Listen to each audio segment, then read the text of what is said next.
Hello, I'm Catherine Byers-White, your host for the Los Altos History Show. We're going to be talking with Steve Acet this evening about touring the downtown area of Los Altos with the help of this brochure. Steve has a background in architecture and art history, and has been involved with the Historical Commission of Los Altos for 15 years. Steve has been chair of the commission and has also been involved with other preservation groups, such as the Committee to Save Griffin House here on Foothill College campus. Steve is a designer who owns his own business called the Remodeling Project. Welcome, Steve.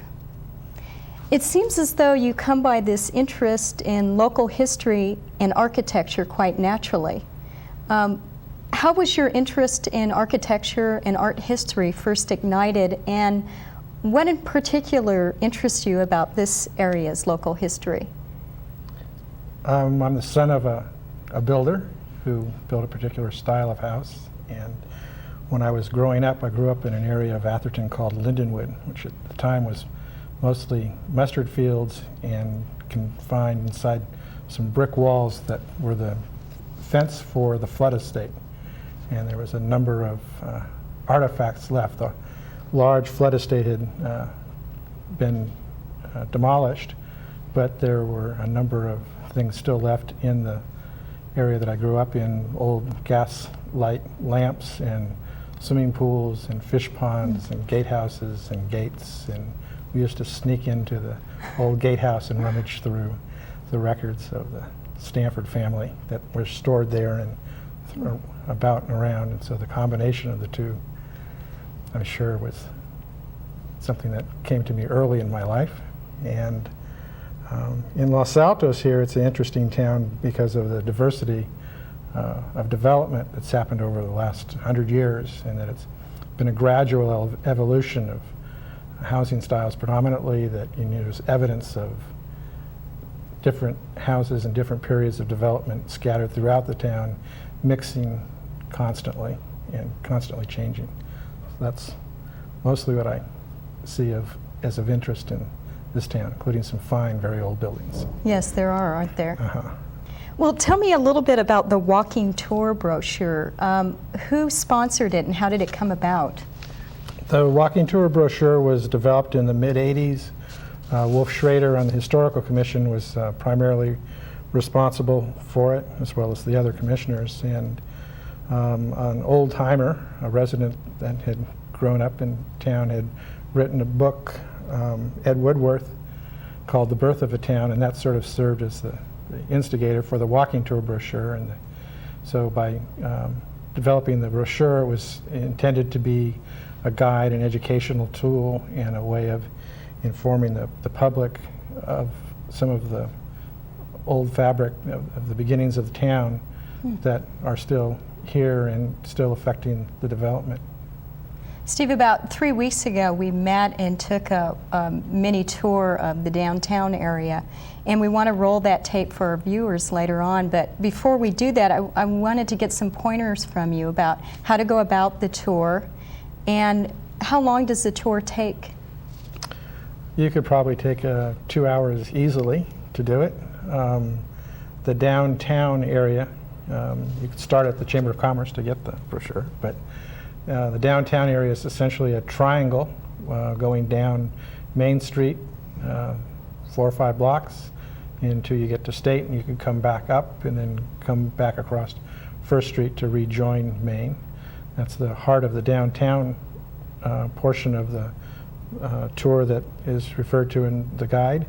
And then in addition, across Foothill, there's the residential area, which you could also walk through or drive through if you wanted to. It's intended to be a walking community, so a walk would be fine.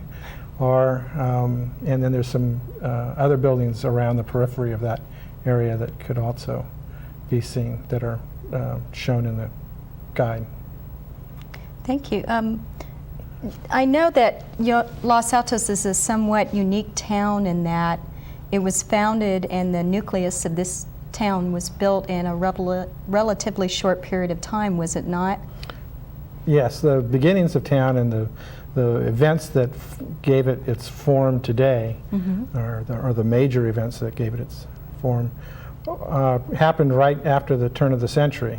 In 1906, the Southern Pacific Railroad decided that a spur running along the western side of the valley would be an appropriate venture for them, and they needed a station someplace between the Los Gatos station and the Palo Alto station, and so they came in and bought a large farm, 100-plus acre farm from Sarah Winchester. Her sister, Isabel Merriman, lived on the farm with her husband, and it was predominantly a hay field at the time that Southern Pacific bought it. They brought two lines into the area, both a steam line first and then an electric line that connected with the line from San Jose to the Vasona station in Los Gatos.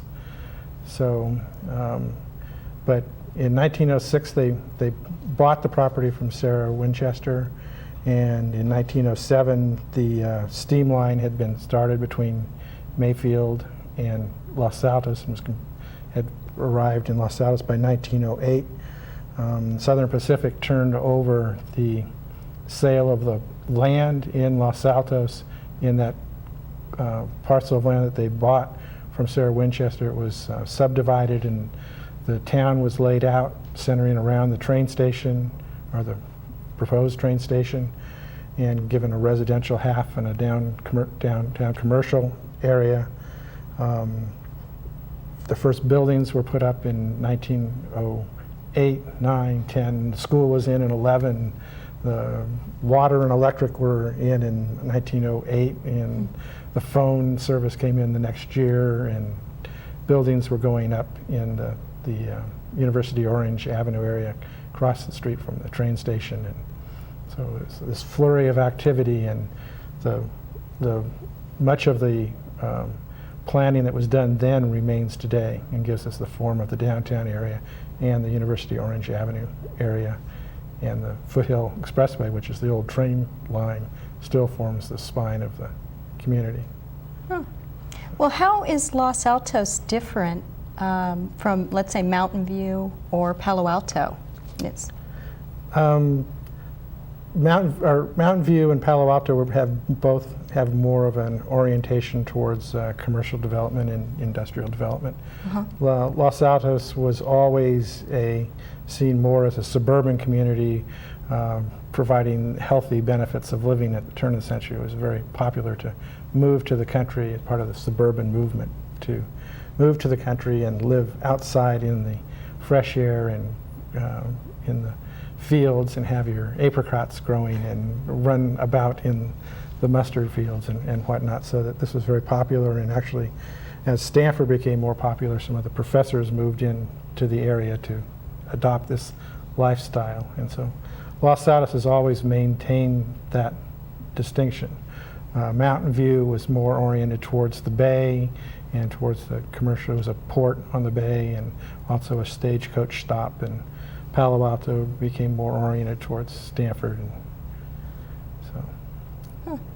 Well, on our tour, we weren't able to get around to the residential areas, unfortunately. Could you talk a little bit about the sites over in that area, that Sarah Winchester's house? Right. Sarah Winchester's house is the oldest, or her sister's, where her sister lived. Sarah undoubtedly supported it enthusiastically. It was an old house built, we're not sure when, maybe as early as the 1860s. It was a small house, and then it was, when Sarah Winchester bought it, and it was enlarged much like the Winchester house was, although it's not nearly as large. And it's done in the Queen Anne style, and her sister and her husband and their daughter lived there, and they had a variety of crops.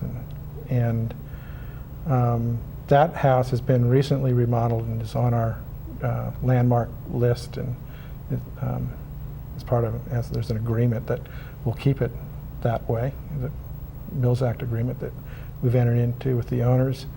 And there's also a number of other houses in the University Orange Avenue area that are done in the Craftsman era, which is more the turn of the century style of architecture. That the arts and crafts movement was started in England, but it sort of reached its flowering in California. And we have quite a few houses that were built in the first 2 decades of the 20th century, 1900s to 1920s and 30s even, that show this style. And there's a concentration of them in the Orange Avenue area, University Avenue area. From your perspective, which home stands out to you as being the most architecturally unique? Being interested in art history and architecture, I thought you might have one of your favorites in mind. One of the founding fathers' houses on University Avenue is the Paul Schaap House, which was designed by Wolf and Mackenzie, which was a firm in San Jose. They did the development of Hatchet Park in San Jose, and I think another development up in Palo Alto, and Paul Schaap came in, and that's a wonderful house. Gable-ended, shingled house with a number of characteristics that make it clearly identifiable as Mackenzie, as well as we have documentation that he was the architect as well. But it sounds like a must-see. Let me ask you this.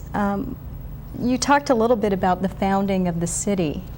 What unique tidbits could you give us about that time period that would interest our viewers?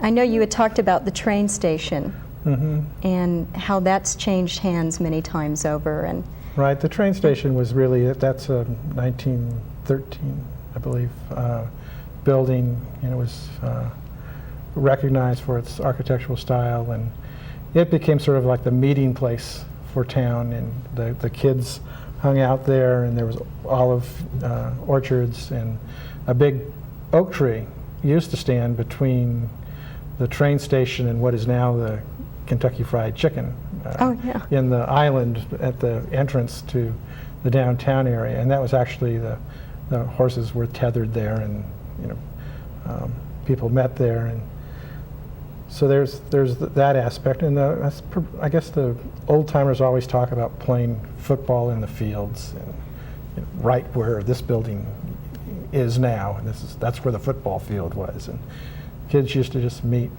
and play there, and you can still see the orchard around City Hall, and see some of gives some of the inkling of what the entire area was like. Yeah, it's good that it hasn't changed too much.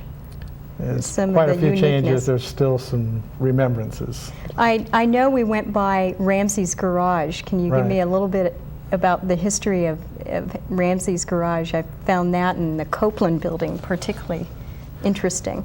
Yeah. Ramsey's garage, as well as the grocery store and the bank on the corner of First and Main, and the Copeland Building across the street, were all done in the Mission Revival style, with the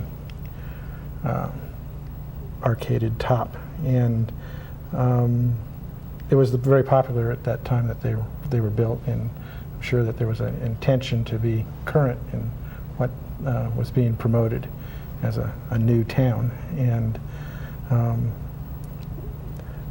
that was a large building, remarkably large for the time it was built. It was probably, I don't know, 10 times the size of the Copeland Building. And, So there were a lot of activities across the road from it that were related to the train, electric station and switching stations, and some loading docks. What do you think Los Altans can do to help preserve the history of Los Altos?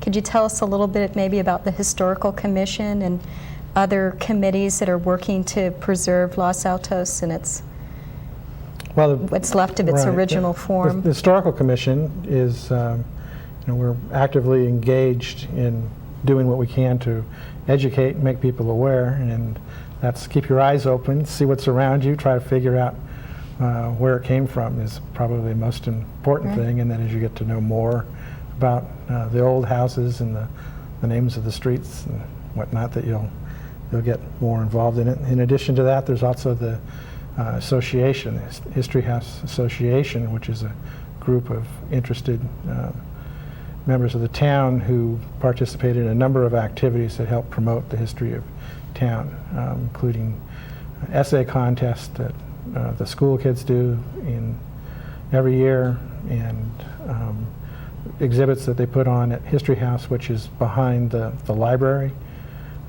It's the old Gilbert Smith house. He was the house that was built in 1906, and another shingle house. It isn't truly craftsman. It's more vernacular form, but wonderful place. And it's still there, and oak trees, and we have receptions for the old timers there, and get to hear their stories and collect the information. And there's also projects that go on with the schools, and certainly getting involved with History House, the association, in helping collect and gather material on the history of town and updating the archives. And there's plenty to do.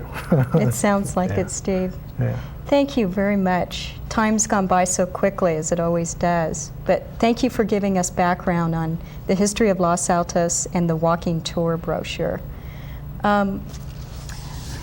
As I mentioned earlier, Steve and I met several weeks ago to take a condensed version of the walking tour of Los Altos. And Steve was able to point out several buildings in town that have historical significance for Los Altans, and share some of his expertise about the histories and architectures. We're going to put together a sample of what to expect on your walking tour of Los Altos from our walking tour, and we hope you enjoy this taste of Los Altos history. But until next time, goodbye, and thanks for watching the Los Altos History Show. Let's roll that tape.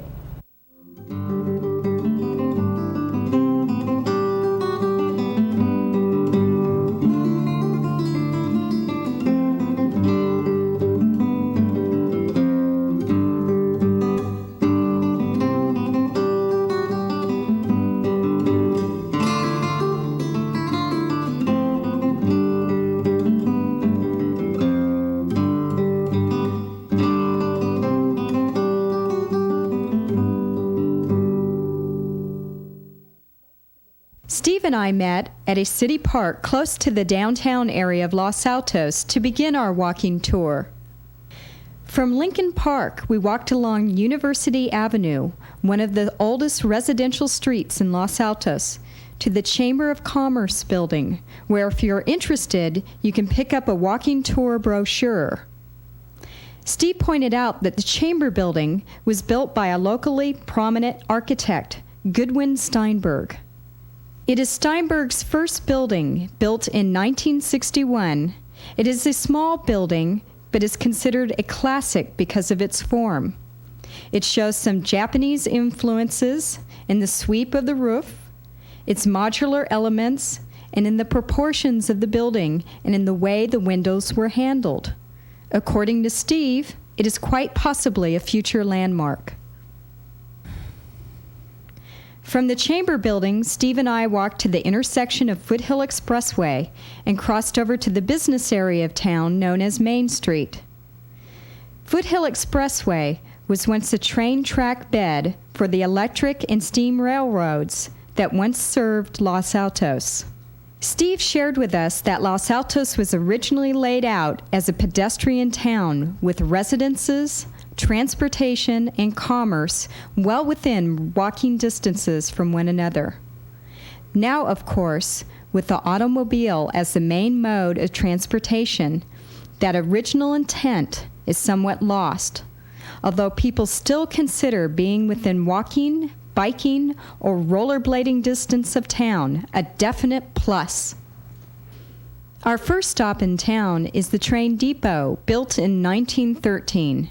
Steve told us that the Southern Pacific architects considered the Los Altos Station a nationally recognized model that had strong potential to be copied elsewhere. The station itself had craftsman influences, as well as some Spanish influences, some say. The station was used as a train depot until 1960, when it was closed because of the decline of the railroad and the building of Foothill Expressway.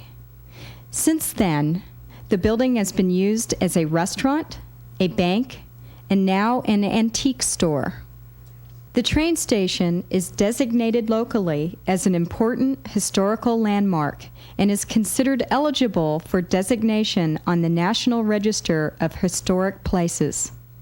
The Copeland Building was built in 1911, preceded by 3 other buildings.